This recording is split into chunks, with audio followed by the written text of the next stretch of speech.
Hello everyone and welcome to Taiduka.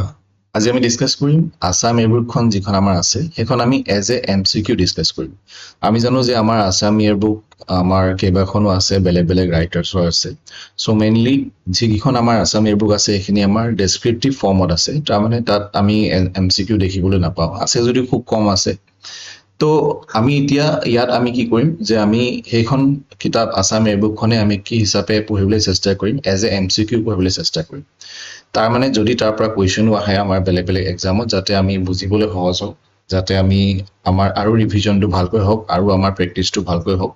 ইয়াৰ পিডিএফটো আপোনালোকে Telegram চেনেলত পাব। আৰু এই যিটো আমাৰ ভিডিঅ', যিটো আমাৰ ক্লাছ, সেইটোৰ পৰা আপোনালোকে কিছুমান নতুন কথা শিকিবলৈ পাব বুলি মই আশা ৰাখিছোঁ।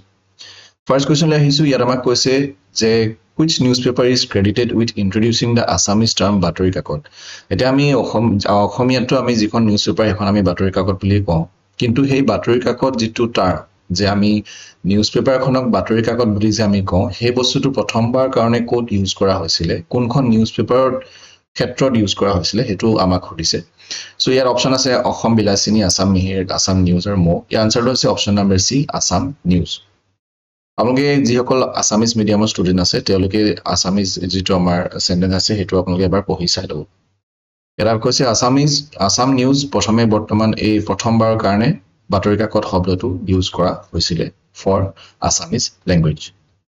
ইয়াত আমাক কৈছে which newspaper become the first Assamese daily newspaper and initiated the practice of presenting current hot news। তাৰমানে কোনখন এনেকুৱা এখন অসমৰ বা অসমীয়া প্ৰথম news paper, daily news paper, কাৰণ নিউজ পেপাৰ বেলেগো হ'ব পাৰে, উইকলি নিউজ পেপাৰ হ'ব পাৰে, যেনেকৈ আপোনালোকৰ কাৰেণ্ট এফেয়াৰ্ছ আহে, ডেইলি কাৰেণ্ট এফেয়াৰ্ছ থাকিব পাৰে, মান্থলি কাৰেণ্ট এফেয়াৰ্ছ থাকিব পাৰে, উইকলি কাৰেণ্ট এফেয়াৰ্ছ থাকিব পাৰে, কিন্তু প্ৰত্যেক দিনাই যিখন নিউজ পেপাৰ আহে সেইখনক কোৱা যায় ডেইলি নিউজ পেপাৰ। আৰু অসমীয়া ডেইলি নিউজ পেপাৰ কোনখনত, যিখনত কি হৈছিলে, বহুত কাৰেণ্ট নিউজ কিছুমান, হট নিউজ কিছুমান আহিছিলে। আৰু যেনেকৈ ধৰি লওক বেলেগ বেলেগ নিউজ পেপাৰ আছে, ৰিউটাৰ্ছ আছিলে বা যিবিলাক প্ৰেছ টেলিগ্ৰাম আছিলে সেই সময়ত, সেইখিনি অনুবাদ কৰি পেলাই আছামিজলৈ অনা হৈছিলে আৰু সেইখিনি তাত পাব্লিছ কৰা হৈছিলে সেইখন নিউজ পেপাৰ। চ' সেইখন নিউজ পেপাৰ কোনখন আছিলে সেইটো আমাক সুধিছে। তো সেইখন আছে অপশ্যন নম্বৰ বি, দৈনিক বাতৰি। দৈনিক বাতৰি, দৈনিক মানে হৈছে প্ৰত্যেক দিনাই, বাতৰি মানুহটো গম পাইছে নিউজ। তো এইখন মেইনলি আমাৰ পাব্লিছ হৈছিলে যোৰহাটৰ পৰা 1935। Next, which magazine is described as the precursor of modern Assamese poetry by promoting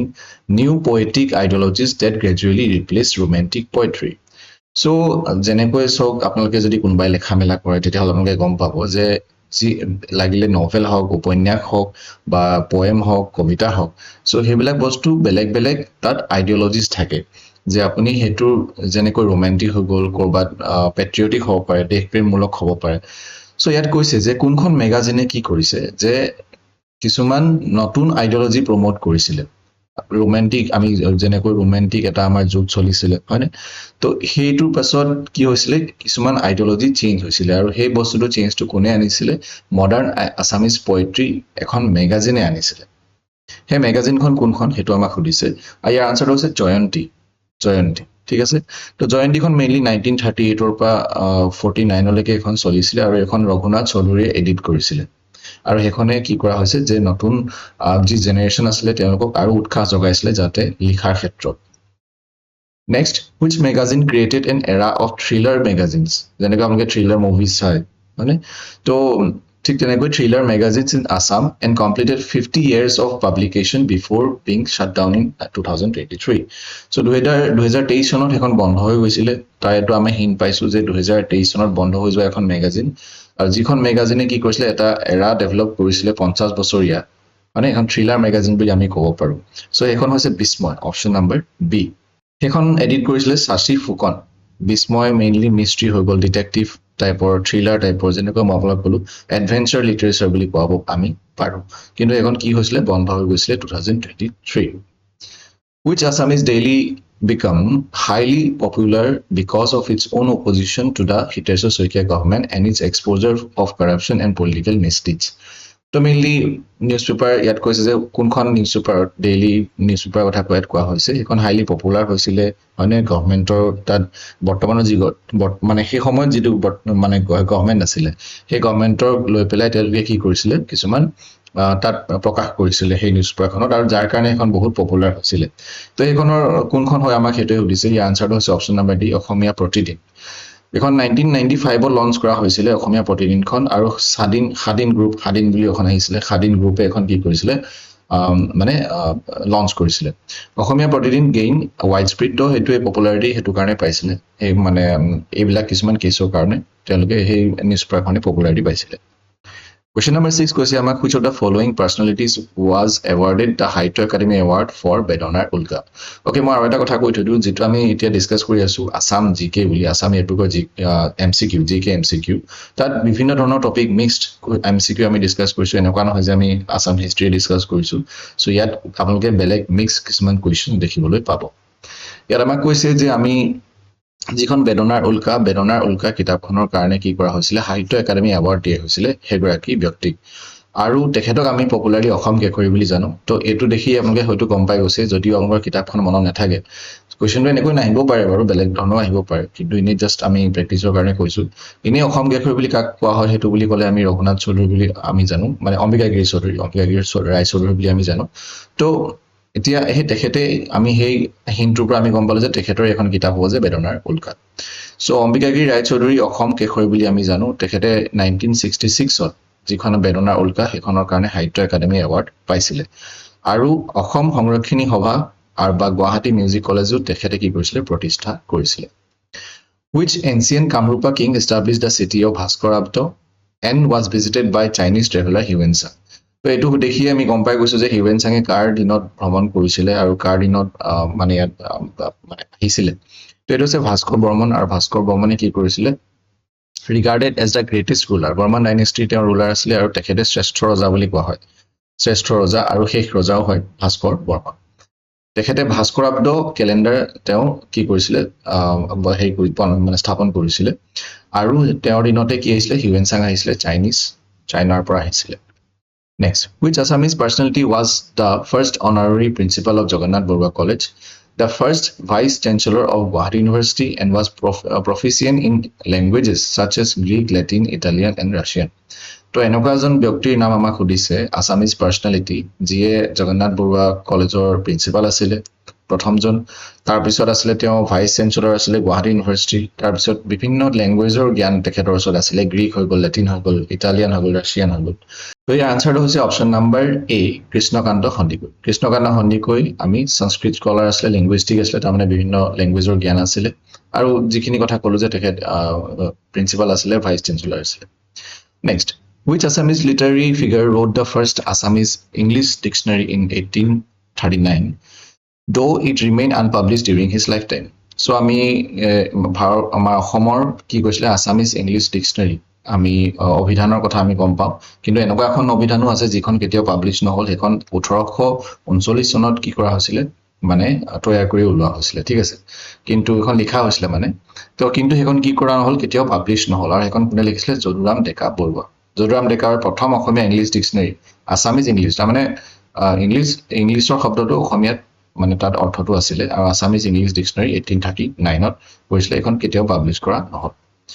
Which of the following books was authored by Anandaram Dhekial Fukon? Anandaram Dhekial Fukonor দ্বাৰা তলৰ কোনখন লিখা গৈছিলে তলৰ কোনখন কিতাপ আনসাৰটো হৈছে option number B A Few Remarks on Assamese Language এখন 1849ত লিখা গৈছিলে আনন্দৰাম ঢেকিয়াল ফুকন দেৱৰ দ্বাৰা ভাৰতৰ স্বাধীনতা সংগ্ৰামত অসমৰ অৱদান তাৰমানে আমি যদি ইংলিছত যদি চাওঁ তাৰ কন্ট্ৰিবিউশন অফ আসাম তাৰমানে অসমৰ contribution in the struggle of independence of India 1988 তো এখন কোনে ৰচনা কৰিছিলে 1988ত ৰচনা কৰা হৈছিলে এইখন আৰু কিতাপখন হৈছে যি ভাৰতৰ স্বাধীনতা সংগ্ৰামত অসমৰ অৱদান মানে কি কন্ট্ৰিবিউশন আছিলে তো ইয়াৰ আনসাৰটো হৈছে option number B Lakshminath Tamuli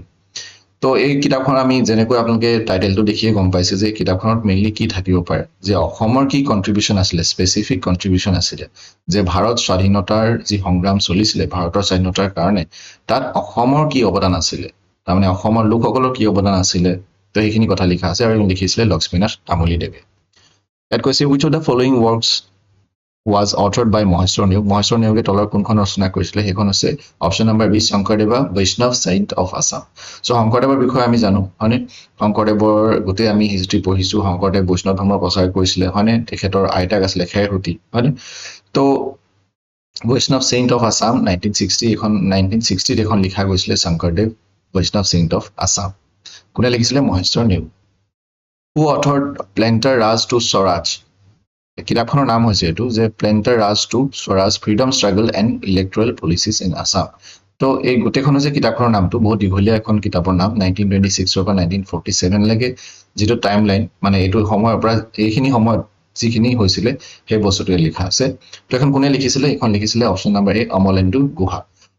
গুহাই এখন লিখিছিলে ঠিক আছে নেক্সট তলৰ কোনটো পেয়াৰ মানে প্ৰপাৰলি মেটচ হৈ আছে কাৰেক্টলি মেটচ হৈ আছে কোনটো জোৰ শুদ্ধকৈ মিলোৱা হৈছে কীৰ্তন ঘোষা মাধৱদেৱা কানিয়া কীৰ্তন লক্ষ্মীনাথ বেজবৰুৱা কীৰ্তন ঘোষা শংকৰদেৱা বা কথা ভাগৱত শংকৰদেৱ তো এই আনচাৰটো হৈছে অপশ্যন নম্বৰ চি অবভিয়াছলি আমি পঢ়িয়ে গম পাইছোঁ সেইটো হৈছে কি কীৰ্তন ঘোষা শংকৰদেৱা এইটো আমাৰ কাৰেক্ট হৈছে কাৰেক্টলি মেটচ ঠিক আছে তো কীৰ্তন ঘোষাৰ কথা আপোনালোকে গম পায় আৰু এটা ইয়াত চাওঁ কথা ভাগৱতা কোনে লিখিছিলে অৰ্থৰ Bhattadev The Brahmaputra originates from which of the following glaciers? Brahmaputra ক'ৰ পৰা originate হৈছে একেবাৰে simple answer এইটো হৈছে অপশ্যন নম্বৰ চি এইটো আপোনালোকে আমি জিঅ'গ্ৰাফি যি আমি পাঁচটা লেকচাৰ আমি কৰিলোঁ পাঁচটা MCQ সেশন কৰিলোঁ জিঅ'গ্ৰাফি ইণ্ডিয়ান জিঅ'গ্ৰাফিৰ কথা কৈছোঁ আৰু তাত পাঁচটা আমি 30টাকৈ 150টা কুৱেশ্যন আমি ডিছকাছ কৰিছোঁ তো আপোনালোকে আই হোপ যদি সেইটো আপোনালোকে চোৱা নাই চাই ল'ব তো এইটো হৈছে তামচুক খাম্বাব গ্লেচিয়াৰ তাৰ পৰা কি কৰিছে এইটো এখন আহিছে আৰু এখন এনেকৈ ব্ৰহ্মপুত্ৰখন আহিছে আৰু এনেকৈ অসমত সোমাইছে আৰু এনেকৈ ইয়াত কি কৰিছে মানে ডিচাৰ্জ হৈছে next the Brahmaputra sweeps through Assam for approximately how many kilometers before turning southwest কোনটো হ'ব ডাইৰেকশ্যন সেইটো চাগে গম পায় ৰিজন এইটো হৈছে চাউথ আৰু ৱেষ্ট হ'লে কোন হ'ব এইটো তাৰমানে চাউথ ৱেষ্ট হ'ব এইফালেতো ৱেষ্ট হ'ব এইটো ৱেষ্ট আৰু এইটো চাউথ তো এইটো চাউথ ৱেষ্ট তো এইফালে মানে এনে এইফালে গৈছেতো তো আমাক কৈছে যে দক্ষিণ পশ্চিম দিশলৈ ঘূৰাৰ পূৰ্বে ব্ৰহ্মপুত্ৰ যিখন নদী আছে সেই নদীখনে কিমান কিলোমিটাৰ অসমৰ ভিতৰত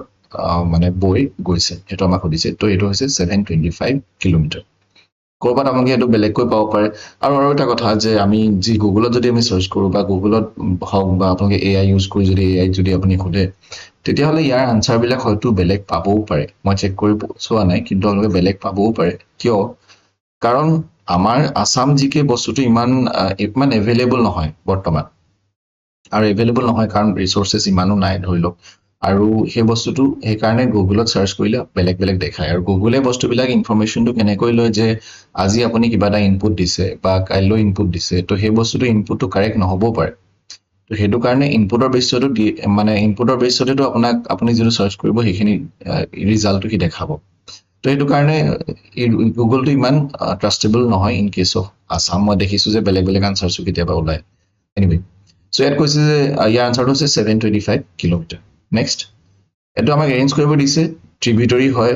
ব্ৰহ্মপুত্ৰ ৰিভাৰ ট্ৰিবিউটৰী কি হয় আমি কৈছোঁ ট্ৰিবিউটৰী বা ডিষ্ট্ৰিবিউটৰী কি হয় সেইটো আমি অলৰেডি ডিছকাছ কৰিছোঁ in descending order of their lengths তাৰমানে প্ৰথমে আমি যিখন দীঘল চবতকৈ দীঘল আমি সেইটো কৰিব লাগিব তাৰপিছত কম দীঘল তাৰপিছত আকৌ কম দীঘল তো ডিচেণ্ডিং অৰ্ডাৰ মানে ডাঙৰৰ পৰা সৰুলে বুলি আমি ক'ব পাৰোঁ দীঘলৰ পৰা চুটিলে তো ইয়াৰ যিটো আনচাৰ সেই আনচাৰটো হৈছে অপশ্যন নম্বৰ এ 1 2 3 4 তাৰমানে হৈছে যে প্ৰথমে সুবানশ্ৰী আহিব তাৰপিছত বুঢ়ীদিহিং কাপিলি মানস ঠিক আছে তো আমি যদি ইয়াৰ লেংথ কেইটা চাওঁ সুবানশ্ৰী 442 কিলোমিটাৰ বুঢ়ীদিহিং হৈছে 360 কাপিলি 297 আৰু মানস 250 কোনখন দলঙৰ ওপৰত ব্ৰহ্মপুত্ৰ ৰিভাৰ অপেন কৰা হৈছিলে 25 December 2018 which bridge over Brahmaputra river যে কোনখন দলং ব্ৰহ্মপুত্ৰ নদীৰ ওপৰত কি কৰা হৈছিলে অপেন কৰা হৈছিলে পাব্লিকৰ কাৰণে 2018 চনত 15 ডিচেম্বৰ এই আনচাৰটো হৈছে বগীবিল ব্ৰিজ এনেকুৱা ধৰণৰ কুৱেশ্যন আহিছে যে এখন নদী কেতিয়া হেৰি কৰা হৈছিলে উদ্ঘাটন কৰা হৈছিলে তেনেকুৱা কিছুমান আহে কেতিয়াবা তো ইয়াৰ এইটো কেইখন হৈছে কি ইণ্ডিয়াৰ লংগেষ্ট ৰেল কাম ব্ৰিজ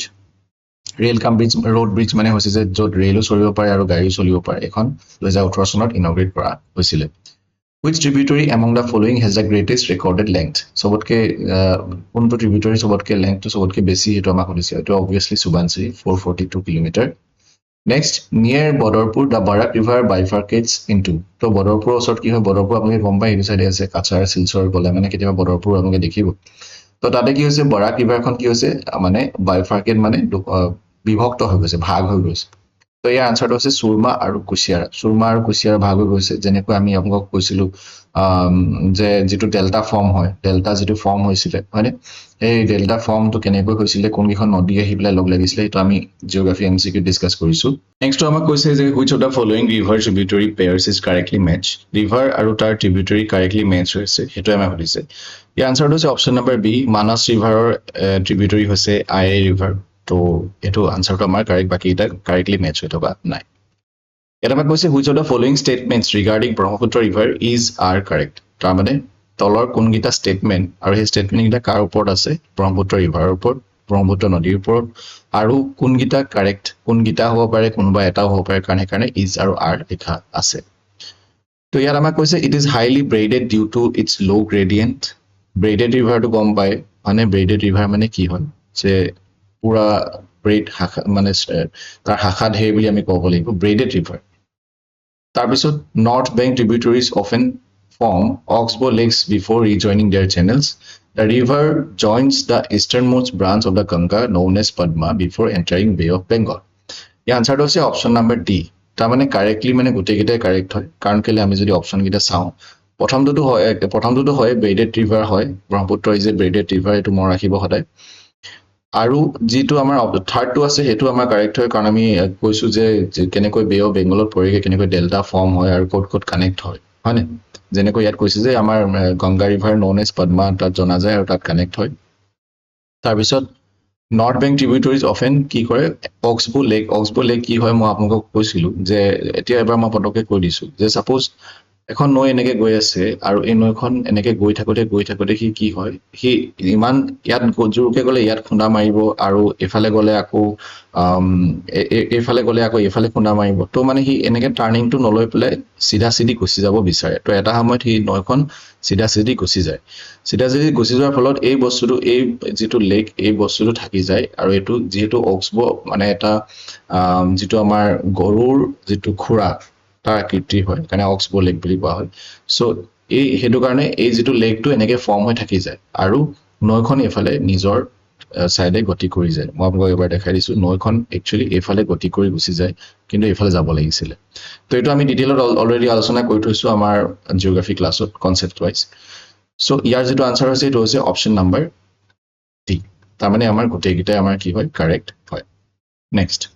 ইয়াত কৈছে which district records the highest number of lakes and ponds in Assam কোনখন ডিস্ট্ৰিক্টত সবতকৈ বেছি আমাৰ লেক আছে সবতকৈ বেছি আমাৰ পন্ডস আছে তো এটা একেবাৰে সাধাৰণ কথা এইটো গোলাঘাটত আছে so Golaghat has the highest number 113 note that ইয়াত কৈছে যে Kamrup has the largest area তো আমি যদি এৰিয়া ওয়াইজ যদি চাও কামৰূপ কি আছে কামৰূপ ডিস্ট্ৰিক্টত কি আছে এৰিয়া ওয়াইজ লেক আৰু পন্ডস হৈ গ'ল হেবিলাক বেছি আছে কিন্তু গোলাঘাটত কি আছে হাইয়েষ্ট ইন ডিস্টিংক্ট বডিজ তাৰমানে ইন নাম্বাৰছত আমি যদি হিসাব কৰিব যাওঁ 1 2 3 4 তো বহুত বেছি আছে ঠিক আছে কিন্তু যদি আমি হেগিটা এৰিয়া ওয়াইজ যদি জুখো যে এটো পুখুৰী কিমান ডাঙৰ আকৌ আমি প্লাস হেটো পুখুৰী কিমান এৰিয়া এনেকে যদি জুখো তো কামৰূপৰ হ'ব ঠিক আছে নেক্সট ইয়াত কৈছে which of the following statements regarding the Barak river is are correct Barak river ক্ষেত্ৰত যদি আমি কোৱেশ্চন মানে চাওঁ স্টেটমেন্ট চাওঁ তলৰ কোনকেইটা কাৰেক্ট হ'ব The Barak is the second largest river system in Northeast India. Correct. The Barak traverses about 532 km in India. It is correct. The Barak originates in the Naga Hills. It is correct. তাৰমানে আমাৰ গোটেই তিনটাই আমাৰ কি হ'ব correct হ'ব all these three statements are correct. How many bridges are constructed directly over the Brahmaputra river? Brahmaputra river খনৰ ওপৰত directly কেইখন ব্ৰিজ আছে এটো আমাক সুধিছে তো একেবাৰে এটো সাধাৰণ কথা 7খন আছে যেনেকৈ ধৰি লওক ডাইৰেক্টলি ওভাৰ ব্ৰহ্মপুত্ৰ ৰিভাৰ কি আছে ওল্ড কলিয়াভোমৰা আছে কলিয়াভোমৰা নতুন আছে হয়নে ওল্ড হৰাইঘাট আছে নতুন হৰাইঘাট আছে বগীবিল আছে নয়নাৰায়ণ হেতু আছে কুমাৰ ভাস্কৰ বৰ্মন হেতু আছে কিন্তু ধলাশদিয়া আৰু ভূপেন হাজৰিকা হেতু ক'ত আছে আমাৰ লোহিত ৰিভাৰ ওপৰত আছে লোহিত ৰিভাৰ কি হয় মেইন ব্ৰহ্মপুত্ৰ ৰিভাৰখন নহয় মানে যিখন লোহিত ৰিভাৰ হে লোহিত আপোনালোকে গলে দেখিব এইফালে অৰুণাচল গলেটো দেখিছে চাগে লোহিত ৰিভাৰখন কি হয় ট্ৰিবিউটৰী ব্ৰহ্মপুত্ৰ ৰিভাৰৰ ট্ৰিবিউটৰী যদি ব্ৰহ্মপুত্ৰ ৰিভাৰ কি হয় ট্ৰিবিউটৰী এখন ব্ৰহ্মপুত্ৰ ৰিভাৰ নহয় একাৰণে যিখন ধলাশদিয়া বা ভূপেন হাজৰিকা হেতু বুলি আমি যিখন কওঁ এখন যদি পৰীক্ষাত আহে কোনখন নদীৰ ওপৰত আছে ব্ৰহ্মপুত্ৰ নদীৰ ওপৰত নাই লোহিত ৰিভাৰৰ নদীৰ ওপৰত আছে ইয়াত কৈছে the NEEPCO hydel project near Umrangso হেতু কোনখন নদীৰ ওপৰত বনোৱা হৈছে এটা আপোনালোকে গলে দেখিছে চাগে তো এই আনসাৰটো হৈছে কাপিলি ৰিভাৰৰ ওপৰত নেপকো হাইড্ৰ ইলেক্ট্ৰিক প্ৰজেক্ট বনোৱা হৈছে which hot spring near Umrangso is believed to possess medicinal properties মানে গম পাইছে যে যিখিনি ঔষধীয় গুণ য'ত থাকে তো এইটো হৈছে গৰম পানী obviously গৰম পানী hot spring is noted as the for medicinal properties তাত থাকে ঠিক আছে Bukazan is an important marketing center primarily associated with Bukazanot primarily আমি কি দেখিবলৈ পাওঁ হেতুই simply আমাক সুধিছে তো ইয়াৰ আনসাৰটো হৈছে betel nut product cultivation Bukazan serves as a significant hub for betel nut marketing betel nut মানে হৈছে কি তামোলৰ কথা কৈ আছে ঠিক আছে next Biswanath Chariali was formerly আগতে কি বিশ্বনাথ চাৰিআলিক আমি আগতে কি বুলি জানিছিলো সিম্পল কথা হেতু হৈছে ছাত্ৰা ঠিক আছে next The Burhi Gusani Devaloi hetu established at Rangpur after the defeat of which king? যে Burhi Gukhani যেটো দেৱালয় আছিল হেতু কি কৰা হৈছিল এস্টাবলিশ কৰা হৈছিল কিন্তু কোনোবা এজন ৰজা হৰাৰ পিছত হেতু বনোৱা হৈছিল তো ৰজাজনৰ নাম কি হেতু হৈছে ৰত্নধ্বজ পাল অপচন নাম্বাৰ সি এই যিখিনি আমাৰ ফেমাস টেম্পল আছে যিখিনি আমাৰ ফেমাস প্লেसेছ আছে আমাৰ অসমত হেখিনি আমি ধুনিয়াকৈ ডেসক্ৰিপটিভ ফৰ্মত ডিসকাস কৰিম আমি আগতো ডিসকাস কৰিছো আমি এতিয়া অলপ আৰু ভালকৈ ডিসকাস কৰিবলৈ চেষ্টা কৰিম সো আমি এতিয়া বৰ্তমান আমি 30টা কোৱেশ্চন ডিসকাস কৰিলো আপোনালোকে আৰু এটা কথা কৈ থওঁ এবিলাকটো গম পাই অলৰেডি আমি ডিসকাস কৰি থৈছো চিলাৰাই কোন হয় নৰায়ণ কোন হয় কটাধিঙা কোন হয় আমি কমপ্লিট আসাম হিষ্ট্ৰী ৰিভাইজ কৰি থৈছো সো এটো আমাক কৈছে যে বৰ্তমান it was letter shifted to its present location in Jorhat in 1954 so এখিনি আসলে আমাৰ 30টা কোৱেশ্চন যেটা আজি আমি ডিসকাস কৰিলো মেইনলি আসাম এবোকা ডিসকাস কৰিবলৈ চেষ্টা কৰিছিলো তো আমি আগতেও আসাম এবোৰ ডিসকাস কৰিছো এজ এ ডেসক্ৰিপটিভ ফৰ্মত ডিসকাস কৰিবলৈ কৰিছিলো আমি এতিয়া আমি এজ এ এমসিকিউ ডিসকাস কৰিব ট্ৰাই কৰিছো তো যদিহে ভাল লাগিছে আপোনালোকে লাইক কৰিব আমি আকৌ ডিসকাস কৰিবলৈ তেতিয়া চেষ্টা কৰিম আমি আকৌ টেম্পল নেক্সট আমি ক্লাছত টেম্পলৰ কথা ডিসকাস কৰিম যিমানখিনি টেম্পল আছে অসমত বা ফেমাস প্লেसेছ আছে সো আজি আমি ইয়াতে সামৰিছো thank you for watching everyone good night and take care